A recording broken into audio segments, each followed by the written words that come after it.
construction when you're talking high-rise buildings. Because we should give flexibility, should give protection, should be safer, should be sound, should be not lightweight over there. It should not be fall down like World Trade Center because the fire can happen when plane hit over there. If we had made composite building, won't have possibly fallen so badly. I'm not an architect. Because I understand engineering, I'm a Jugadu. An architect is my first job to understand engineering, how the structural engineer works. Then I go sit with him and make him an architect. He's become a good architect. You know, he understands architecture more than I understand it. And I learned from him how the engineering part is concerned, how the engineer works. That's how we do things. So there's a great opportunity for steel to come in, a great material. And fortunately, we have a lot of vendors and producers in our country, and a lot of more new engineering technologies and advancement has come. And I think it's high time to carry forward further in the state technologies. Mr. GHATE. Hello. I would support him. You know, I would say you should take advantage of both steel and concrete, and the composite construction is the order of the day. You know, yes. That purely going on pure steel structure would not be the ideal way. Yeah, from the developer's perspective, you know, there was a time when inefficiency used to pay us. You know, any project getting delayed, there was a rise in the cost of apartments or even the office space, whatever. But currently, that's not a trend. You know, the cost of capital now, the cost of money is going high. So we would want to complete the building yesterday. But for approvals, you know, that's a separate subject by itself. Yes, the time is right. In the past, our group has used this technology. Currently, we are contemplating using this. The sole reason is, to finish the building as soon as possible. You know. Bhaskar, you have to answer two questions. Okay. First, is it the right time? And second, what Anand Saab has mentioned, speed is what we stand for. Why we are not able to deliver faster buildings? What are the key issues you see? So, please.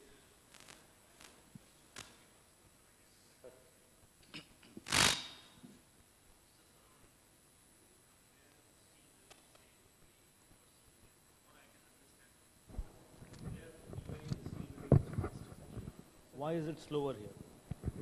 Why is it slower in India? See, basically what we are undergoing here in India right now is that when the question what you asked, why the steel building is faster in UAE, not here. First of all, the quality resources, we have an issue. In UAE, the steel construction came into picture about 10 years back. And over the period of time, people have gained the experience, gained the knowledge, and gained the what you call skill. And today, they are able to deliver the project on time and ahead of time. Whereas here, we are behind by 10 years. When you compare to the Middle East growth, we are behind by 10 years. Steel building just started coming out, and the people will have to get the chance of getting that exposure to learn the skill. Then probably after 1 or 2 years, the people will get into the tune and the construction will go faster. There is no doubt about it. Because the people whom we are using in Middle East and Far East, wherever, they are all Indians. Basically, people from India only coming there and learning. And obviously, we can do the same thing in India. So, sir, my second and final question before I open the house for question and answer. Steel is in residential. Is it a near or a distance dream? Please, we'll start with you as you are already. No, but I think that I will have to let structural engineers to talk about it. Even the architects and the project owners, frankly. I guess I'll take that. So a little bit about. We can answer. Yeah, exactly. So with HADKER Saab's kind of help, we are today probably looking at about 17 buildings in steel, out of which 15 are residential. 15 are residential. Out of the 15 that are residential, 4 of them are on ground today. So they are at various levels of execution. So it's not, I think it's a misnomer that steel doesn't work with residential. I think one needs to look at the specs a little differently when you're doing residential versus when you're doing commercial. So one designs it a little differently. You would rather do embedding. I mean, just one silly thing is you would embed the column in concrete as fireproofing, which also helps in terms of residential. So there are these various ways one designs. You look at facade differently than you would otherwise. So it's just about how one designs it from scratch, looking at it as something that you're doing as fast-track construction. And it's not as if we are not there yet. We are very much there yet. And there are people here on this panel who are helping us do it, so it's not. I think, Jay, you were talking about specific buildings. Each of them is different. My views are the benefits of steel and the usage of steel will really shine like gold if we think of mass production. Because basically, I feel if we can design an automobile where there is a window, at the press of a button, we can slide the window up, down, we can do air conditioning in the car, we can attend to all kinds of services in an automobile. Now, if I look at my dwelling unit as something which must be equipped with adequate plumbing, electrical layout, doors, windows, everything, and fit it together, then I have a unit which I can multiply. And if I put it on a manufacturing bed, if we can produce 1 lakh or 2 lakh cars from one manufacturing unit per year, we can certainly produce those many dwelling units on a long line method. And everything is pre-assembled or prefabricated, and then it can be loaded on trucks and it can be transported to whichever town nearby. Supposing the manufacturing facility is somewhere in Maharashtra, it can feed entire Maharashtra, or it can be shipped from Navi Mumbai to any other port also. The container can go, and then 25 houses can be assembled in Goa, 50 houses can be assembled in any other part of the city. And it should be done that way. Then the advantages of steel will really stand out because it's lightweight material, it's all pre-assembled, it's only a question of assembly at the site with minimum labor. So work up to the plinth level will be in situ, work above that will be as simple as buying a Godrej cupboard and putting in your bedroom. What are the takes from the project owner's side? What are your opinions? Not a good news. We are developing some 30,000 units in next 2-3 years. None of them is steel.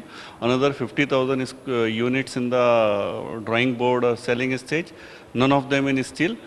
Of course, we are in discussion with Eversendai to talk on a build-to-suit kind of it. If something like that happen, then that's a different ball game altogether. Like we are working with L&T for some 10,000 unit. They are giving build-to-suit, designed and built.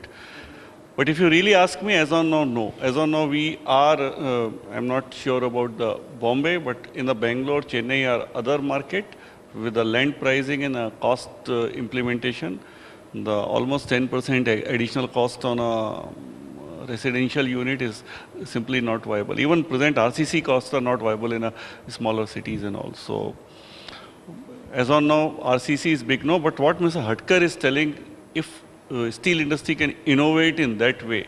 It is done in RCC, the US, sorry to say, prison has done this kind of, they make all those unit full prison will come and individual cell will come and do. So if steel industry has to take that lead, this lead has to come from steel industry. Look, if you see telecom industry, you see automobile industry, they took the lead and where they are.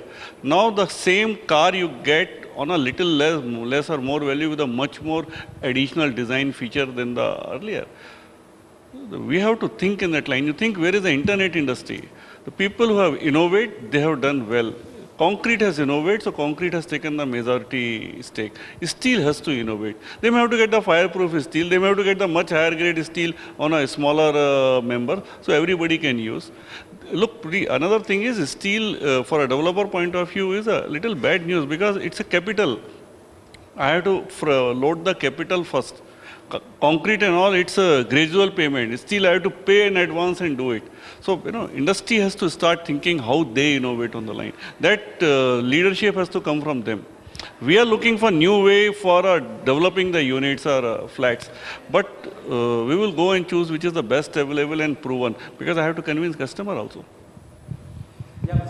Yeah, actually this is pretty situational. Today we are, in our case, we have a land of 550 acres in Panvel, and in fact today only we got it, a special township status was awarded to that. Now the situation here is that we need to build about 1 million square feet of homes before, in fact, we could start our sale component or anything, because these are the houses we need to hand over to the government bodies.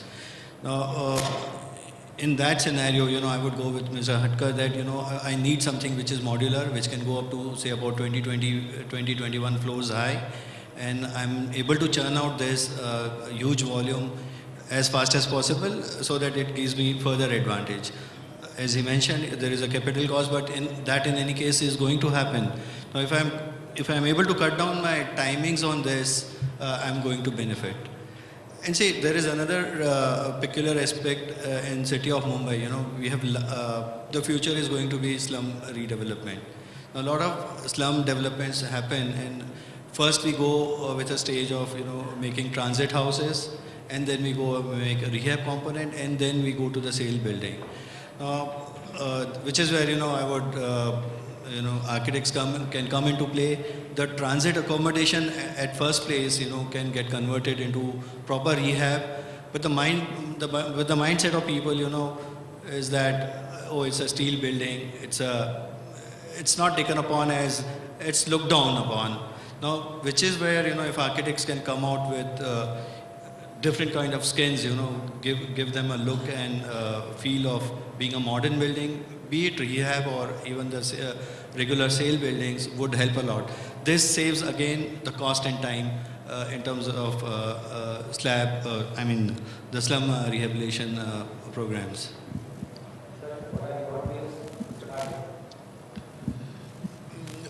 I think we need to change the codes first. National Building Code stipulates that for type 1 construction you have to have 4 or 5 rating. Now, if we follow type 1, no steel construction can work. It will not be advantageous to work steel at all.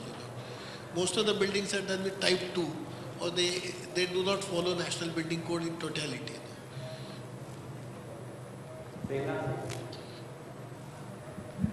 The National Building Code is draft stage, is being modified. It's time, it's not modified. And it's high time now start giving contributions of suggestions how to modify that. That's besides. But still, I feel as an architect also do a lot of, beside my new architecture, we do a lot of due diligence on the projects for FDI, the real estate, where I am supposed to interact with, investigate entire ambience of the project cost, timeline, this, that, specs here and there, whatever it is. And number of times we've come across over here that it is not possible to use steel for as a fast track construction because the fund flow system is not available. It always becomes a handicap. You may say whatever it is, in all the projects it happens. Otherwise, I've yet to find a client who can faster than me. We had done it along with them, a building in India with 10 years, 15 years back, a fast track building was impossible with concrete construction. I said, it takes decision, not the work. I had a contractor who said, sir, this fellow can do prefab building and concrete, steel and whatever it is. I do my conventional building and delivery before him. You know why? Further pre-engineering and finishing another thing are not properly integrated. So there you lose on that after putting structure. If you're not done further everything on that, that means your whole entire logistics, entire funding, entire planning, entire system of finance flow become different. Unless you have funds available to spend money in short time. Wonderful. that happens once in a while. As an industry as a whole, we need to look at it over there, how well steel can be used conveniently and efficiently. And I do see, of course, there are advantages there. I do see they still be used plenty in time to come over there, because it's becoming difficult in terms of using concrete and steel and things over there. See, the other impediment comes over here in prefab steel building coming over there. When they come from factory, as you said, okay, produce factory module, bring it and stack them, put on top of over there. All right. We don't have a roadway, bring your transport system to bring things over there. We have octroi, we have a MAT, we have excise, steel tax. By the time product comes from factory to the site, it's already 30-40% high. Who can afford it? So ultimately, we're going to put a mini plant on the site. Rather than prefab it again. So they only pay one time on the site excise tax over there. Couple of points. Is that on? Yeah. I'll just add a couple of points. One, there is this very interesting story out of China. There's a developer called Wang Ke, where he's the biggest developer in China today. And they had this idea that they will standardize residential building blocks across China. So they do I think they do about 1,000 buildings in China per year. I mean, they're huge. So what they did was they came up with standardized designs. And they came up with, for the same designs, they came up with different facades. And what they did was they used the same design across the country with changes in terms of the way it looks to kind of contextualize that building to that region. So I think there is innovation required from various places here. And there are ideas available. The other thing I wanted to kind of touch upon is, I've heard that, there is a sort of a worry in terms of steel construction for residential. I think that's, to the uneducated or to the uninitiated, the first kind of entry is always going to be more worrying. But once they recognize that this is not a factory building, or it's not made like a factory building, and they recognize how it is built, I think that perception is very easy to change. And one of the projects that HADKER Sahab and us are working on at Altamont Road, I think they just sold one apartment for, I think, some record-breaking 160 crores. So it's, I mean, what are we talking about? It's a steel building. It's on the 15th slab odd right now. Yeah. It's not difficult to do. It's just about how one markets it. I think that's the kind of. Yeah, I go with Mr. Anand because we are doing 5,000 crore residential, projects in a year, and nothing is in steel. Not near future also in steel, and we are able to do 4 slab per month. It's a 7 to 8 days cycle for residential and 15-day cycle for commercial. See, again, if you do 3-day cycle in structure, we are not able to do the same speed in finishes and MEP. See, it's not matching. See, we are doing a precast housing, above ground 100% precast in Bangalore and Chennai now. We are able to do 5 to 6 day cycle. We have gone ahead structurally, but we are not able to do with our kind of finishes, wet finish. Our kind of MEP services, not modular. So there's a mismatch. Only talking about structure is not going to help overall for the project. So if you want to really improve on architectural finishes and MEP, it's not going to happen in residential. But commercial, even the structure takes 15 to 21 days, say 2 to 3 weeks cycle time, and there it will help. Even you have false ceiling, you don't need an intermittent paint for steel beams, you can go for vermiculate. So you have some cost benefit there and the long spans. Maybe we go with mostly 10 to 12 meter grid, most of our IT buildings. So there it will work. In Mumbai, steel residential may work because it's all 50-story building, many towers. See, today we are doing 400 towers all over India. Out of that, 30% is 40-story plus. So there, because steel is light, you have advantage of horizontal load, less earthquake horizontal load because of less vertical load. That gives advantage in your foundation and column design, and also it gives additional carpet area. where Bombay is hot pressed for that. But other cities, I don't think in near future residential is going to come in a big way in steel. Maybe some milestone structures, like that some may come, but not on mass scale. I don't. If I may ask for suggestion, what do you think the industry can change to, move more? One, I think HADKER sir, what he stressed is mass housing. If we come up with a design build kind of concept, I think that is one way it is possible to catch up. Any other suggestion? Any other suggestion? In the residential domain, the area which would be looked upon? I think if we start looking at residential buildings as boutique products, one of a kind, then steel buildings cannot beat concrete. Absolutely. So, It's exactly. even today at the rate which steel has came down, still we can't. Whether in Mumbai or any other city or anywhere in the world, concrete buildings can do wonderful things. If you are talking about producing one building, I think we must recognize the main problem that our country is facing. We only read about it in the papers that so many lakhs apartments will be provided for the people who have no houses. No houses at all to live. Now, if we decide to address that problem seriously, we have to look for prefabrication. Now, if we look for prefabrication, what are our choices? We can do precast concrete also. But the trouble is, my precast concrete house will weigh double as compared to a steel building. If I have to get inspiration from aircrafts, railway bogies, automobiles, they're all in steel.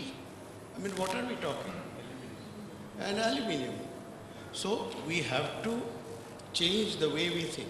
The only biggest impediment is not our ability to design. I think sitting here in this audience, I think easily, if we sit down, tomorrow we can produce 10 different beautiful designs. We have the capability. But the point is, who is going to ask for those designs? So my request to you, AVNEET, is that you find people who will be ready to finance people like us. Bring us to one table and tell us that I'm not going to open the door until you give us your design. Here is your fee. And I believe in our abilities to design buildings because we have enough experience. We know where the plumbing lines are, where the electrical lines are. Only thing is, unfortunately, today, who are the people who are developing? People who are developing are looking for customers and they want to offer customers maximum flexibility. And what is flexibility? The key word is you can do what you like. Now, it is completely contradictory to what we are talking about. We are talking about a disciplined way of providing MEP services, whereas builder today is forced to offer complete flexibility. Here is my building with flat slab, with minimum number of columns, and you can move in and tell your interior designer to do what you like. I'm going to only charge you a meager 30,000 rupees a square foot. Only. So isn't it a big joke? So I think we must decide which side of the fence we are. Are we working for this group or are we going to work for the millions of people in the country? So if you are going to address the other thing, then I would seriously look at steel because I think steel can be prefabricated, pre-engineered and transported to any part of the country at a much lower cost and can be erected and people will accept it. I'm very confident that people will accept it.